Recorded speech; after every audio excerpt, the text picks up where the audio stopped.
ГСП онлайн. Городские новости сейчас. 3 марта, 16:40. Городская администрация. Сегодня Общественный совет обсуждает качество оказания медицинских услуг. На встречу приглашены главные врачи больницы, поликлиник, а также представители администрации. В преддверии Общественного совета было проведено анкетирование среди пенсионеров, ветеранов боевых действий, чернобыльцев и людей с ограниченными возможностями, то есть среди тех, кто больше всего нуждается в услугах врачей. Также была организована прямая линия с горожанами и опрошены посетители больниц. Результаты исследования оглашает Виктор Лебедев, председатель Совета ветеранов. Удовлетворены ли качеством оказываемых услуг? Ответили положительно 11 человек. Какое медицинское учреждение вы назовете учреждением доброжелательного к пациентам? Назвали грязелечебницу, стоматологию, женскую консультацию и скорую помощь. Выявилась в ходе опроса интересная тенденция.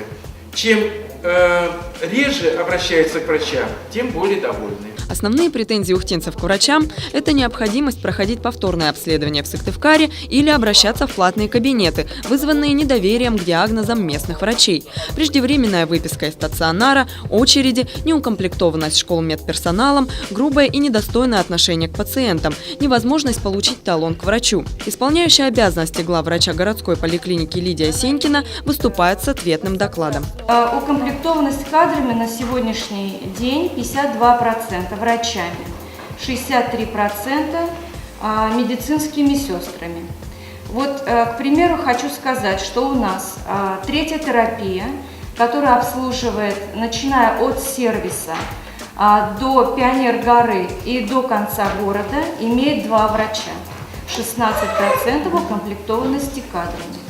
Соответственно, ни о каком обеспечении 100% талонами говорить даже невозможно. Для удобства горожан введена электронная система получения талонов. Тем не менее, 35% пациентов не приходят на прием. А по федеральному сервису выдачи талонов недоход составляет 47%. Кадровая ситуация осложняет вопрос. За последние 3 года городская поликлиника приняла на работу 25 врачей, уволились 40. Средних медработников стало на 26 человек меньше. Сегодня мало кто из врачей работает на полную ставку, оказывая услуги в платных кабинетах, а некоторых попросту переманивают в другие города, предоставляя подъемные, жилье и более высокую заработную плату. С 2011 года здравоохранение Ухты передано в республиканское ведение, поэтому решать вопросы кадровой политики и привлечения новых сотрудников будут совместно с управлением республики.